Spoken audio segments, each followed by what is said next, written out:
I've got a stubborn rash on my right thigh. No, you're starting us off with those images again. Tony, if I told you the sports talk radio here in L.A., which has one of the participants, that's like the third biggest topic on the air every day, you would say what?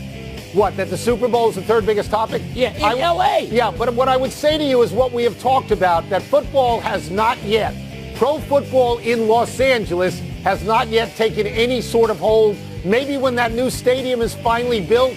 Yeah, but it's not up yet. No, L.A. remains Lakers-Dodgers to me. That's what I would think. Welcome to PTI, boys and girls, the latest on LeBron James and Anthony Davis. And oh yeah, the Super Bowl. But we begin today with Kyrie Irving. Kyrie Irving, who volunteered publicly in October at a fan forum that he would happily sign with the Celtics. Here are his exact words from them, quote, "If you guys will have me back, I plan on re-signing," unquote. That same Kyrie Irving said today, in advance of tonight's Celtics-Knicks game, quote, "At the end of the day, I'm going to do what's best for me in my career. I don't know anyone bleep," except he didn't actually say bleep, unquote.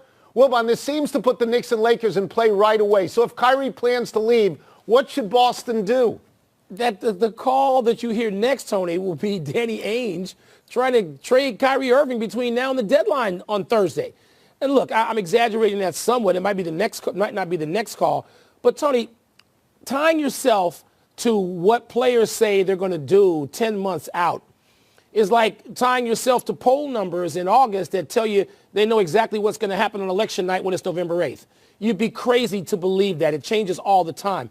And I can tell you right now that the industry conversation and even a presumption in many quarters is that Kevin Durant and Kyrie Irving will be in the blue and orange in New York next season. And these aren't news reports. I'm saying the conversation in this industry from here in Los Angeles where I sit, 3,000 miles to the east in New York, that's what people believe today. Okay, so Kyrie Irving and what he said today is the 12,000th example of why I have no particular liking for Kyrie Irving. He says stupid things like the earth is flat, which I think you found amusing at first, and he says things stupidly like what he did today. If I am Danny Ainge, I call him up as soon as I can. Probably the phone call's been made already, or you think he called him into the office, and say, look, do you want to stay or do you want to go? And if he says, actually, I'm thinking about going, I trade him on the spot. On the spot, as far away as I can possibly trade him, and I move on. The thing about Kyrie Irving, when he looks, he first of all, he blames the media for everything. And then today he said, I don't want to get involved in any drama. You made the drama. You made the drama when you walked out on LeBron in Cleveland. Now you talk about going back with him in L.A. You made the drama today with Mike. Why does he do this? Why does he do it? Because he can. These are very rich, very young people who are whimsical. And they don't have to sort of play by the old rules that you continue to play by from the 1960s. Look, this is the NBA that we have today. This is the league. This is how it is. And so now Danny Ainge has got to assess. And by the way, for all the people who thought that Boston was on the high side of this, the Celtics on the high side, and they don't have to make any deals behind anybody's back. They don't have to tamper. Right. Danny Ainge has got new intel he's got to gather. If you're not gathering this intel, you're an idiot, and Danny Ainge is no idiot. I'll tell you something. So now the Celtics, by the way, Tony, lose leverage. Because if Kyrie's not in Boston or if AD doesn't want to sign unless he signs with Kyrie, it changes the dynamic of that. You go through this, you make this assumption. I don't want to go 10 minutes on this. You make this assumption that Kevin Durant is going to end up in New York City. I don't see it. I don't see it. I hear it. I'm not saying I make the assumption. That's the word on the street, Tone. The one and only Charles Barkley. The word on Rodeo Drive where you're spending $3,000 on a suit, by the way. No, not a suit, just jackets. Okay. The one and only Charles Barkley, Charles Wade Barkley, has a solution for all the melodrama surrounding the shenanigans that appear to be involved with the trading of Anthony Davis. Last night on Inside the NBA, Charles said, quote, Adam Silver needs to block that trade. We cannot have players and agents colluding to stack super teams. We can't have players dictating who can play together. The agents are stacking the teams, and that ain't right, close quote. Tony, would you go as far on this issue as our dear friend Charles? So I love Charles, and you love Charles, and we all love Charles. And you think that I'm playing by the rules in the 60s. Charles is playing by the rules in the 50s. Charles is Charles is standing out there, and he's saying, hey, I played this way. You have to play this way, too. For the 12 millionth time, LeBron James changed the league. LeBron James went to Miami and won a title. He left Miami. He went back to Cleveland. He won a title. He changed his personnel. He knits straw into gold. He's an alchemist. Kevin Durant moves, goes to Golden State, wins 2 titles. If you're any of these players, you look at this and you say, this is what I want to do also. To get to the specific question here, Adam Silver, a players commissioner, I don't think he will, nor do I think he should say that you can't do this. I didn't think David Stern should have said that the Chris Paul to Lakers deal was no. This is the way we live now. It is. Well, wait a minute. I just mentioned the new NBA in the previous story. You weren't ready to go there, but now you're okay with this part. Well, it's Charles's 2 minutes later, so yeah. I love Charles's suggestion. I'm glad he put it out there. I think it's a great talking point. It's wrong. Well, it's not wrong. I would not agree with it. I'm not going to say it's wrong. There's no right and wrong in these things. It's what you believe in or not. And I don't think Adam Silver necessarily should get involved in any of this. No. I mean, the Lakers have put offers before the New Orleans Pelicans, and if they don't want, if Del Demps doesn't like it or we think he's being shoved into doing it, just say no. Don't trade him. Just Keep say no. him. Don't do it. Wait for another deal or cook up another deal. But here's what I do respect about what Charles is saying, Tony. There are a lot of people out there who believe what Charles believes. I mean, to people just looking at the games, and they don't like the idea of super teams being created. Really? They don't like it. I'm all right with it. But you and I both believe that that's how you sell the NBA. You get a rival for the Golden State Warriors, and they would be that instantly. Here's Anthony Davis. This is a great quote. Quote, I've given the city, the organization, the fans everything I thought I could. Not quite. You owe them a year and a half. What do you mean? You owe them a year and a half. They're paying you $25 million. Well, now you're speaking to Charles's point. No, but I wouldn't void the deal. Okay. That's all I'm saying. I wouldn't do it. Okay. Wilbon, you were there last night at Staples Center for LeBron James's return for the Lakers after missing 17 straight games. LeBron nearly had a triple-double, played a surprisingly long 40 minutes. After the game, LeBron said he was functioning about 80%. Were you at all concerned about the way he looked? Well, Tony, only in this way. LeBron was understandably cautious. Yeah. There were several times when he was landing where he looked down to see where he was landing and what traffic might have been around him, because he knows LeBron can count quite well. He knows he can't be out of that lineup again, really. The Lakers are going to need to win somewhere between, 18 and 20 games to get to the 7 spot or higher. You don't want to be in the 8 spot and play Golden State in the first round. So they've got to win some games, Tony, and that started with last night. LeBron looked great. I mean, in the first quarter, he looked rusty. In the second quarter, less of it. And the later it got into overtime even, I didn't think LeBron was going to be playing that late. He looked like LeBron. He didn't look as assertive. He wasn't reckless. But with 30, whatever he is now, you can't be as reckless. So less concerned because he played so well later in that game. He's the best. All right, I mean, I'm not even going to debate this nonsense. He's been to 8 straight finals. If Anthony Davis actually were to show up in Los Angeles, they would be in the finals. I'm not saying they would win, but they would be in the finals. My concern is this.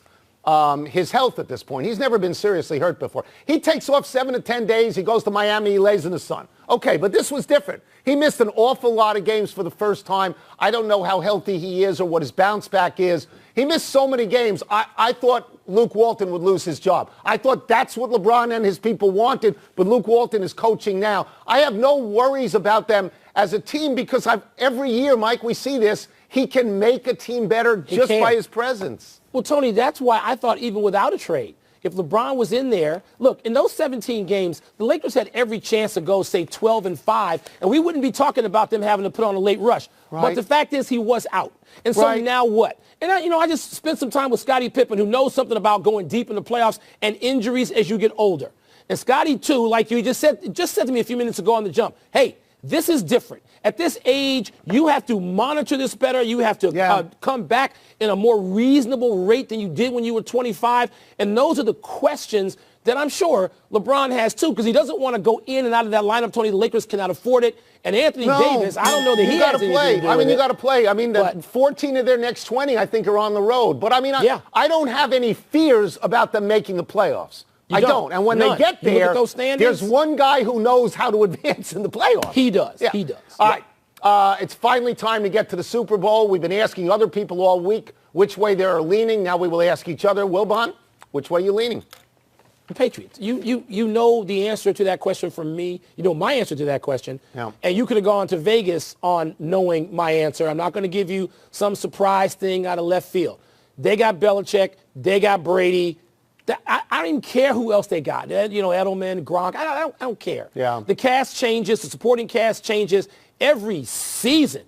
And I just think they're going to win until I see them counted out in the ring. And the only times they've lost this thing, somebody had to clutch a football to his helmet, and people had to make the most miraculous plays ever to get rid of them. So I'm not going against Belichick and Brady. That's just stupid. Well, they also won lucky a couple of times. They won lucky against Seattle, and they won lucky That wasn't against luck. Atlanta. Yeah, I thought it was luck. Here, look, I didn't think so. I don't like Bill Belichick. This is no secret if you watch this show. He's a great, great coach, and I admire him. I do like Tom Brady. I would like to see them win. But I've tried to review what I saw this season. And the number one thing I saw this season was Patrick Mahomes. I mean, he was the best thing in the league all season. But in terms of teams, the Rams, 3 or 4 times when I watched them, I thought, wow, they're great. I saw New Orleans look great once or twice, maybe. Kansas City, I never loved their defense. I never thought I saw the Patriots look great. But I have seen the Rams look great. So if you're going to tell me I can go to Vegas and I can get plus 2.5 on the Rams, that is very hard to pass up. No, this isn't Uncle Sal's show. That is the game. Whoa. Who's going to win the game? You just made it into the Scottie Pippen jump show a little while ago. I can make it into Uncle Sal. Nothing to do with the question here. Let's take a break. Scottie Pippen's talk coming up. up. What we're talking. No, we will ask Matt Hasselbeck. Be a man. Which offense he'd rather lead on Sunday? I'm not even doing the rest of the show. I'm not going to be here when we come back from this break. Really? The Seahawks team suffered some questionable calls in the Super Bowl. We're going to ask Matt Hasselbeck what he thinks the league should do about it. Pick the game. I just did. I told you I want to see you told me points. You gave me points.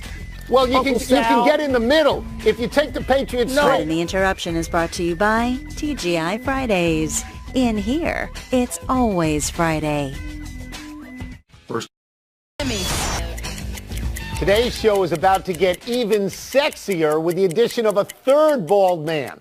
From the site of the Super Bowl in Atlanta, we welcome in ESPN NFL analyst Matt Hasselbeck. You played quarterback in the league for a long time. When you look at these two offenses, which one would you personally rather play in? Oh, wow. Well, first off, bald is beautiful. It's good to be with you guys. Listen, I think I love the Rams offense. I love everything about the Rams offense. I love how everything ties together. You don't know if it's a run or a pass. I really like Jared Goff under center. He's under center more than any other quarterback in the NFL. And most of my career playing with Mike Holmgren, I was under center instead of in the shotgun. But I would also have to add that Josh McDaniels is doing an amazing job. The last month, what he's done with that offense, getting guys open, the continuity that they obviously have had with Edelman, with Gronk, and then using all 3 running backs the different ways that they're using them. It's just, as a spectator, watching what Tom Brady is doing, it's really special. So these actually are my 2 favorite offenses this year, now that Kansas City's out. So I expect fireworks. People aren't expecting a ton of points in this game, but I am. All right, we know there's something you've watched even more closely than other quarterbacks over the years, are opposing defenses. So, Matt, let's flip it. Which one of these defenses would you rather go against if you were playing that didn't have to go against either one of them? Well, it's tough. The stars, really the game wreckers, if you will, those players are on the Los Angeles Rams. Aaron Donald is the Lawrence Taylor of today. He's the guy that you can't block him with just one guy. He's got the ability as a playmaker to maybe even score on defense. And watching him this year, particularly in that Kansas City game, that Monday Night Football game, Rams-Chiefs, he was just unbelievable in that game. So for that reason, I think that would probably be the biggest challenge. But on the flip side, going up against Bill Belichick, that's not anything any quarterback ever wants to do. You understand what's probably going to happen. You're going to have to make a lot of in-game adjustments going up against the Patriots. But again, there's a reason that they say the Patriots are playing chess when you're playing checkers. They seem to be better than anybody. Well, I'm going to ask you to give some advice to Jared Goff. You played in Super Bowl 40. Be crazy to ask you to give advice to Brady because this is his 9th one, and there is no advice to give to Brady. The other guy is in his first. All of the surroundings are different for him than they are for Brady. If you sat with him for a half hour, what would you tell him to pay attention to? Well, I did sit with him for a half hour last week, and what I did tell him, I said, listen, this is going to be all kinds of talking about the game for 2 weeks. You're talking. In my Super Bowl, I went out. I was so ready to play the game.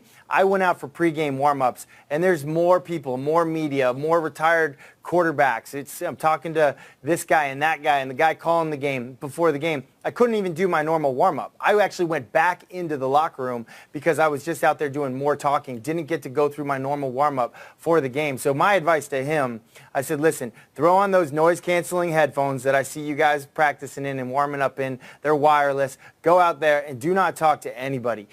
Just get to do your normal routine. If part of that is talking to people, fine. But make sure that does not interrupt your normal warm-up routine. And that's what you can do in that pregame, because it is a much different pregame and halftime experience than any other NFL game. Specific advice. I hope he's listening to that. Matt, in a Super Bowl in which you lost, there were several questionable calls that went against you. And having watched what happened in New Orleans, of course, in the championship weekend, where do you come down on what should be replayed and what should not? Well, I don't think we need to change the replay, mechanics necessarily, but I do feel very strongly, very passionate about the fact that there's no need to have an all-star crew work together in these playoff games. Refereeing, officiating, it is as much a teamwork as it is to play offense or defense or special teams. I would keep those crews together like you do all season long. The teamwork that you see, as a quarterback in the NFL, when there's a penalty, those referees, those officials, they huddle up. They want you away because they're going to talk it through. What did you see? Here's what I saw. They work as a unit. It's very much about teamwork. And so to all of a sudden have an all-star crew in the game's biggest games, playoffs, Super Bowl, I think we're doing a disservice to those officials, and I think we're putting them in a tougher spot, not being with their normal crew. We will get you out of here on this. We have asked our guests at the end of every interview, which way are you leaning? We will ask you, as you look at these teams, which way are you leaning in this game? Well, we're announcing our predictions on our show, on the Sunday Countdown show before the game, and I'll just give you a hint. I've got a one-point game, I've got a high-scoring game, and both teams have great kickers, as we've obviously seen so far in the postseason, but we're also in a dome. So I think there's an opportunity possibly for one of the longest field goal opportunities in Super Bowl history this weekend. You got great tease, Matt. That's a great tease. If you got a one-point game, I'm taking the Rams plus 2.5. I am certainly doing that.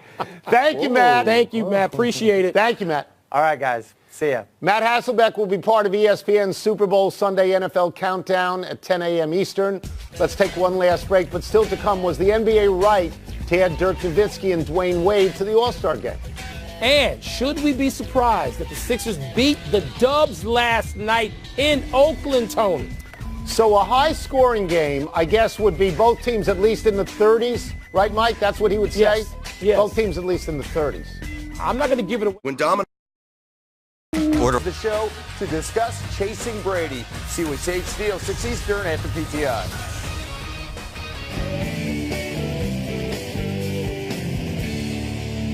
Happy time, people. Happy 27th birthday on Super Bowl Sunday to James White. Year after year after year, the Patriots have different running backs who seem to score touchdowns at the most opportune time. White himself has 4 touchdowns in the last 2 Super Bowls, and you wouldn't know him if you ran into him on the street. Shout out to Deion Lewis, Danny Woodhead, Kevin Falk, and Antoine Smith. Tony, that's why Bill Belichick is the answer to all questions about the Patriots and the most important member of that traveling party, because he plugs them in, baby. Happy anniversary, James Harrison. On this day 10 years ago, Harrison intercepted Kurt Warner at the Steelers' goal line right before halftime and managed to stay upright for a 100-yard touchdown. This is the single greatest Super Bowl play I have ever seen. Not only did Harrison have to get to the end zone because time was done, but this was at a minimum a 10-point swing in a game that ended +4 for Pittsburgh. On the same day 4 years ago, Malcolm Butler intercepted a pass at the goal line, possibly the worst offensive call in history, and rescued the Patriots over Seattle. Somebody won each one of those games. Who are you picking for this one?